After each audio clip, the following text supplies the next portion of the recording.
Avui anem a parlar de la plaça del Reine i per això hem de recordar quan Alzira estava ja acabant la dècada dels anys 60. En aquells anys s'havia ja inaugurat la remodelació de l'avinguda de Sants Patrons amb la desaparició de lo que era l'antic llit del riu Xúquer, que separava la villa d'Alzira, el que era l'antiga vila, del resto del poble. Ja per aquells anys, quan l'Ajuntament, el dia 6 de desembre de 1969, l'arquitecte municipal va presentar un projecte per a la remodelació de la plaça del Reino, que incloïa un monument dedicat a la terra i també era una obra de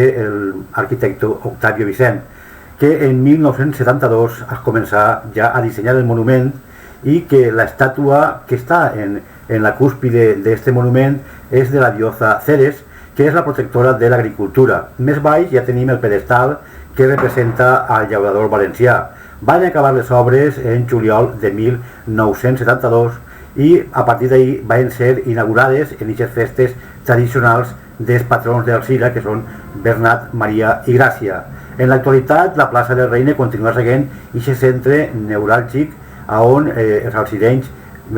s'acudixen per contemplar el que és el monument, el que és la font i especialment el monument al llaurador, perquè Alzira de sempre ha sigut una ciutat agrícola i és un gran homenatge al llaurador d'Alzira.